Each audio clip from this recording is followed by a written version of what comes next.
ಸ್ಯಾರೀಸ್ ಇದೆ ನಮ್ರತ್ ಅವ್ರಿಗೆ? Big boss ಮನೇಲಂತೂ ತುಂಬಾ ಕಲರ್ಫುಲ್ ಸ್ಯಾರಿಗಳನ್ನ ಮಾಡ್ತಾ ಇದ್ರಿ ನೀವು. ಎಷ್ಟು ಸ್ಯಾರೀಸ್ ಇರ್ಬೋದು ನಿಮ್ಮ ಹತ್ರ collections? ಅಷ್ಟೊಂದೇನು ಜಾಸ್ತಿ ಏನಿಲ್ಲ, ಒಂದು ಸಿಲ್ಕ್ ಸ್ಯಾರಿಗಳು ಒಂದು 40-50 ಇರ್ಬೋದು, 50. ಬಿಕಾಸ್ ನಾನು ಪ್ರತಿ ಸತಿ ನನಗೆ ಸ್ಯಾಲ್ರಿ ಬಂದಾಗಲೂ ನಾನು ಹೆಂಗೆ ಅಂದರೆ ಕಂಚಿಗೆ ಹೋಗಿ ನೇಯಿಸಿ ತರೋದಲ್ವಾ, ಆ ಥರ ಸ್ಯಾರಿಗಳನ್ನ. ಆ್ಯಂಡ್ ಆಲ್ಸೋ ನಿಮ್ಗೊಂದು ಕಾಮಿಡಿ ಏನಂದರೆ, ಎಷ್ಟೊಂದು ಜನಕ್ಕೆ ಗೊತ್ತಿಲ್ಲ ಇದು, ನಾವು ಹೆಂಗೆ ಅಂದರೆ ಆ ಸ್ಯಾರಿಗಳು, ಹಳೆ ಸ್ಯಾರಿಗಳನ್ನೆಲ್ಲ ಮಾರಿ ಅದರಿಂದ ಲಾಸ್ಟ್ ಟೈಮ್ 63,000 ಬಂದಿತ್ತು. ಸೊ ಅದಲ್ಲ, ಅದು ಅಲ್ಲ, ಕಂಚಿ ಸ್ಯಾರಿಗಳಿರುತ್ತೆ ಗೊತ್ತಾ, ಅದನ್ನು ಮಾರಿದಾಗ ನನಗೆ 4 ಸ್ಯಾರಿ ಏನೋ ಮಾರಿದಾಗ 63,000 ಏನೋ ಬಂದಿತ್ತು. ಸೊ ಅದನ್ನು ತೊಗೊಂಡು ಹೋಗಿ, ನಾನು ದುಡ್ದಿರೋದು ತೊಗೊಂಡೋಗಿ ಇನ್ವೆಸ್ಟ್ ಮಾಡಿ ತುಂಬ ಸ್ಯಾರೀಸ್ ತೊಗೋತೀನಿ ನಾನು. ಬಟ್ಟೆ ಅಂದರೆ ಹುಚ್ಚು ಅಂದರೆ, ನೀವು ನನ್ನ ಮನೆಗೆ ಬಂದರೆ, ಎರಡೂ ಮನೆಗೆ ಬಂದರೆ, ನಮ್ಮ ಅಮ್ಮನ ಮನೆಗೆ ಮತ್ತು ನನ್ನ ಮನೆಗೆ ಬಂದರೆ ಬರೀ ಬಟ್ಟೆಗಳೇ ಇರೋದು. ಸೀರೆಗಳು ಹುಚ್ಚು ತುಂಬ ಇದೆ, ಅಂದರೆ especially silk sari, Mysuru silk sari, cotton sari ಅಂದರೆ ನನಗೆ ಪ್ರಾಣ. ತುಂಬ ಸ್ಯಾರೀಸ್ ಇದೆ, ಸಿಕ್ಕಾಬಡೆ ಸ್ಯಾರೀಸ್ ಇದೆ. ಅದೇ ಇದು ಮಾತ್ರ ನನಗೆ ನಂಬರ್ಸ್ ಗೊತ್ತು, ಯಾವುದು 40-50 ಸಿಲ್ಕ್ ಸ್ಯಾರಿ ಇರೋದು ಮಾತ್ರ ಗೊತ್ತು. ನನಗೆ ಇನ್ನೊಂದು ತುಂಬ ಅಪ್ರಿಷಿಯೇಟ್ ಅಂತ ಅನಿಸಿದ್ದು ಅಂದರೆ, ಅಫ್ಕೋರ್ಸ್ ನಾವು ಸಹ ಇವತ್ತು ನಮ್ಮ ಮದುವೆ ಅಂತ ಅಂದಾಗ ನಾವು ಕೂಡ ಕೂಡಿಡ್ತಾ ಇರ್ತೀವಿ, ಇದು ಸ್ಯಾರಿಗೆ, ಇದನ್ನು ಸ್ಯಾರಿ ಮುಂಚೆನೇ ತೊಗೊಂಡ್ಬಿಡೋಣ ಅಂತ ಹೇಳ್ಬಿಟ್ಟು. ಆದರೆ ಸೆಲೆಬ್ರಿಟಿ ಅಂತ ಬಂದಾಗ ಅಫ್ಕೋರ್ಸ್ ಅವ್ರಿಗೇನು ದುಡ್ಡು ಕಮ್ಮಿ, ಅವ್ರ ಹತ್ರ ಎಲ್ಲ ಇರುತ್ತೆ. ಅಂದರೆ ನಿಮ್ಮನ್ನು ಹೇಳ್ತಿದ್ದಾರೆ ನೋಡಿ, ಈಗ ಜನ ಮನೆ ಹೇಗೆ ತೊಗೊಂಡ್ರು, ಕಾರ್ ಹೇಗೆ ತೊಗೊಂಡ್ರು ಅಂತ. ನಮ್ರತ ಅವ್ರನ್ನ ನಾನು ನೋಡಿದ್ದೀನಿ, ಆ ಇಂಟರ್ವ್ಯೂ ಕೊಡಬೇಕಿದ್ರೆ ಅವರು ಹೇಳಿದ್ದು, ನಾನು ಇದನ್ನು ಮದುವೆಗೆ ತೊಗೊಂಡಿದ್ದು ಅಂತ. ಬಟ್ ನಾಗಿನಿಗೆ ಮದುವೆ ಸೀನ್ ಬಂದಾಗ ಅದನ್ನು ಹಾಕ್ಕೊಳ್ತಾ ಇದ್ದೀನಿ ಅಂತ. ಯಾರಿಗೂ ಗೊತ್ತೇ ಇರೋದಿಲ್ಲ ಇದು, ಅವರು ಇದೇ ರೀತಿ ಇರ್ತಾರೆ, ಇದೇ ಥರ ಒಂದೊಂದು ರೂಪಾಯಿನೂ ಕೂಡಿಟ್ಟಿರ್ತಾರೆ ಅಂತ ಹೇಳ್ಬಿಟ್ಟು.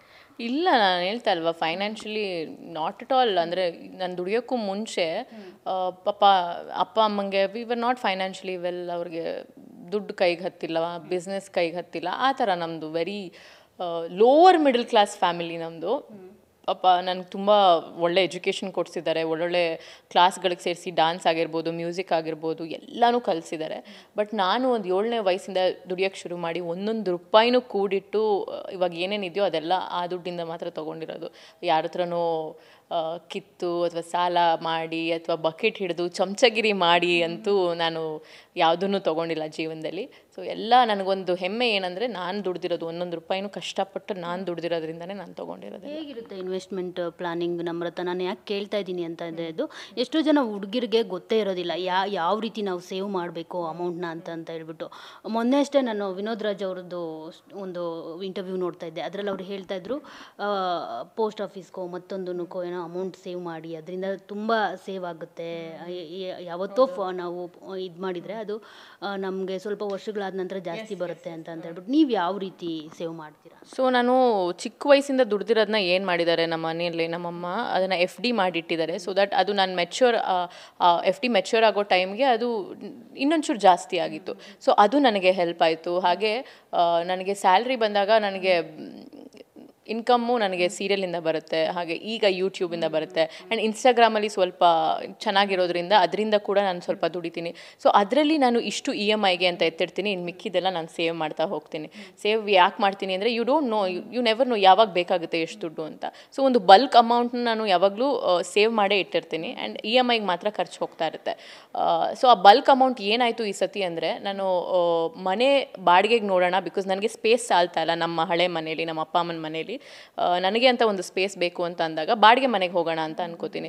ಆವಾಗ ನನಗೆ ಕೊಟ್ಟಿದ್ದು ನಮ್ಮಮ್ಮ ಐಡಿಯಾ ಇದು, ಬಾಡಿಗೆ ಮನೆಗೆ ಬಾಡಿಗೆ ಕಟ್ಟೋದಕ್ಕಿಂತ ಅದನ್ನೇ ನೀನು ಒಂದು ಡೌನ್ ಪೇಮೆಂಟ್ ಮಾಡಿ EMI ಕಟ್ತಾ ಹೋದರೆ ಒಂದು ಸ್ವಂತ ಮನೆ, ಒಂದು ಪ್ರಾಪರ್ಟಿ ಅಂತ ನಿಂದಾಗುತ್ತೆ ಅಂತ ಅಂದಾಗ, of course property is a huge investment. ನನಗೆ ಒಡವೆಗಳು ಅದೆಲ್ಲ ಸ್ವಲ್ಪ ಹುಚ್ಚಿಲ್ಲ, ಅದಕ್ಕಾಗಿ ನಾನು ಒಂದು ಪ್ರಾಪರ್ಟಿ ಮೇಲೆ ಅದು ಯಾವತ್ತೂ ನಂದಾಗಿರುತ್ತೆ. ಆ್ಯಂಡ್ ಹೋಗ್ತಾ ಹೋಗ್ತಾ ಅದು ಇನ್ಕ್ರೀಸ್ ಆಗುತ್ತೆ, ವ್ಯಾಲ್ಯೂ ಡಿಪ್ರಿಷಿಯೇಟ್ ಅಂತೂ ಆಗಲ್ಲ ಅಂತ ಒಂದು ಪ್ರಾಪರ್ಟಿ ಮೇಲೆ ಇನ್ವೆಸ್ಟ್ ಮಾಡಿ ಒಂದು ಮನೆ ತೊಗೊಂಡಿದ್ದು. ಕಾರ್ ಈಸ್ ಆಲ್ವೇಸ್ ಅದೊಂದು ಹುಚ್ಚು ಇನ್ವೆಸ್ಟ್ಮೆಂಟ್, ಅದು ಯಾವತ್ತೂ ಜಾಸ್ತಿ ಆಗ್ತಾ ಹೋಗಲ್ಲ, ಅದು ಕಡಿಮೆ ಆಗ್ತಾ ಹೋಗುತ್ತೆ. ಅದೊಂದು ಮಾತ್ರ ನನ್ನ ಖುಷಿಗೆ ತೊಗೊಂಡಿದ್ದು ಕಾರು ಒಂದು. ಅದು ಬಿಟ್ಟರೆ ನೀಡೆಡ್ ಅಂದರೆ ನಮಗೆ ಜನ ಹಿಂಗೆ ಜಡ್ಜ್ ಮಾಡ್ತಾರೆ. ನಾನು ಯಾವುದೋ ಚಿಕ್ಕ ಕಾರಲ್ಲೋ ಆಟೋದಲ್ಲೋ ಅಥವಾ ಕ್ಯಾಬಲ್ಲೋ ಹೋದರೆ, ಇವಳೇನು ಗುರು ದುಡಿತಾಳೆ ಅಂತಾಳೆ, ಇವಳೇನು ಈ ಥರ ಕಾರಲ್ಲಿ ಬರ್ತಾರೆ ಅಂತ. ಸೊ ಅದೊಂದು ಮಾತ್ರ ಎಲ್ಲೋ ಇರುತ್ತೆ, ಹೌದು. ಅದಕ್ಕಾಗಿ ನಾನೊಂದು ಕಾರ್ ಮೇಲೆ ಇನ್ವೆಸ್ಟ್ ಮಾಡಿದ್ದು, ಹುಚ್ಚು ಇನ್ವೆಸ್ಟ್ಮೆಂಟ್ ಅದು ಮಾತ್ರ. ಅದು ಬಿಟ್ಟರೆ ಮನೆ ಇಸ್ ದ ಬೆಸ್ಟ್ ಇನ್ವೆಸ್ಟ್ಮೆಂಟ್ ಅಂತ ನನಗೆ ಅನ್ಸುತ್ತೆ. 100% ಸೇವ್ ಮಾಡ್ತೀರಾ? 100% ಬರುತ್ತೆ.